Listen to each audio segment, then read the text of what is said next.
La guerre, un sujet assez présent dans la littérature congolaise contemporaine. Un sujet que notre invité du jour, originaire du Congo-Brazzaville, aborde dans son premier roman intitulé « Quand les lucioles s'arrêtent de briller », publié aux éditions Le Lys Bleu. Bonjour Willy Elfège, Mieba Toussa et merci d'être parmi nous. Bonjour. Alors, je voulais savoir pourquoi avoir choisi la guerre comme thématique pour votre tout premier roman. Alors, écoutez, moi j'ai choisi ce sujet parce que c'est une période malheureusement qui a marqué d'une marque indélébile le quotidien de bon nombre de Congolais. Et paradoxalement, j'avais remarqué avec le temps qu'on tendait, si vous voulez, à noyer ce sujet dans le silence, ce qui, à mon sens, est assez incongru, car malheureusement, c'est un sujet qui, en sus des dommages physiques et moraux qu'elle a occasionnés, a laissé aussi un certain nombre d'interrogations. Et donc, je suis parti du principe qu'il était important d'exhumer toutes ces questions et de les mettre sur la table de sorte à amorcer, pourquoi pas, une réflexion collective. Alors, au fil de l'ouvrage, on voit la vie de votre personnage principal, Kouka, basculer à cause du conflit.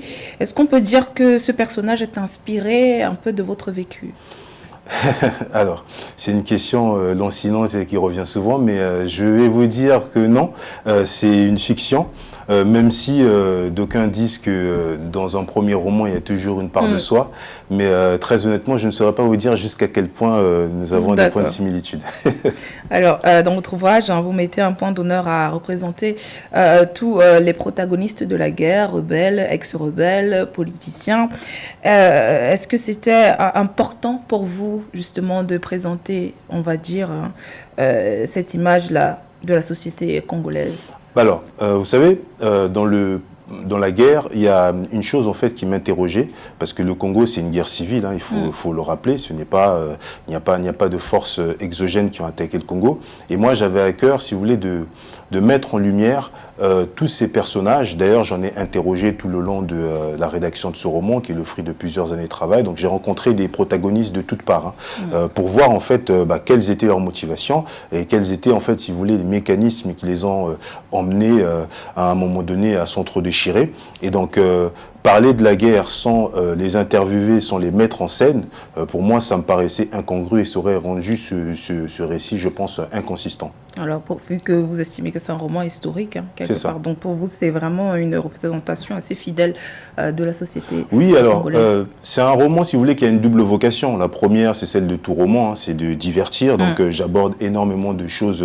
qui sont inhérentes à la société congolaise. Mais c'est vrai que la deuxième partie de ce roman, et la plus technique d'ailleurs, porte sur le devoir de mémoire. Donc, je voulais dépeindre la société congolaise, mais aussi raviver la conscience collective des Congolais et sensibiliser aussi d'une certaine manière une part de la jeunesse congolaise, notamment celle qui est née au lendemain de ces événements et qui, à mon grand désarroi, méconnaît cette part de l'histoire, la mésestime par moments, étant même aussi... C'est important qu'ils sachent ce qui s'est passé avant. Bien sûr, parce que, vous savez, comment vous pouvez empêcher en fait cette génération de tomber dans les mêmes travers que leurs aînés s'ils ne sont pas capables d'identifier tous ces signaux qui ont mené justement au chaos.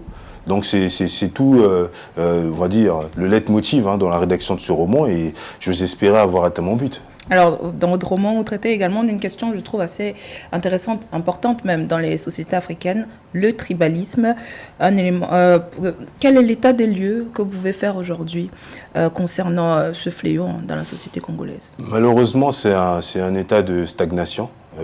Parce que on a l'impression que personne ne tire les conséquences des erreurs du passé et ce fléau, comme vous l'avez appelé, tend même à s'accentuer, à perdurer et il est perceptible dans tous les aspects de la société congolaise et j'ose espérer que là aussi un jour on prendra la question à bras-le-corps et on fera en sorte de l'enrayer totalement. Pour vous, c'est comme une composante très importante dans les situations de conflit. Bien sûr, puisque aujourd'hui, par exemple, quand vous prenez le cas des milices, la plupart des jeunes se regroupaient d'abord sous la bannière ethnique. Voilà, et il y avait les motivations certes financières que leur promettaient leurs chefs et autres, mais c'était d'abord la motivation ethnique, ce qui est d'ailleurs incongru parce qu'en réalité, ce dans quoi nous devons nous reconnaître, c'est la bannière nationale, mais on a vu dans ces différents conflits, durant toutes les années 90, que le plus souvent c'était des milices ethniques avant tout. Et donc je pense qu'aujourd'hui, il est plus que temps de remettre ces sujets sur la table, d'autant que même si le phénomène des milices tend à avoir disparu, mais le tribalisme aujourd'hui gangrène tous les aspects de la société congolaise, notamment politique. Et je pense que au-delà de la frilosité qui entoure ces questions-là, il est important de mettre les mains dans le cambouis et de les aborder, même si ça peut fâcher. Qu'est-ce que vous proposez, on va dire? Alors moi, je n'ai pas la prétention de proposer certaines choses, mais j'ai la prétention de pointer du doigt et d'amorcer, si vous voulez, une réflexion collective. Parce que si vous voulez, le roman, en fait, c'est une invitation à réfléchir ensemble et à faire aboutir un certain nombre de réponses. Merci beaucoup, Hillel Fej Miyabatoussa, d'avoir répondu à nos questions. Je rappelle que votre roman, Quand les Lucioles s'arrêtent de briller, est disponible dans toutes les librairies, publié aux éditions Les Lys Bleus.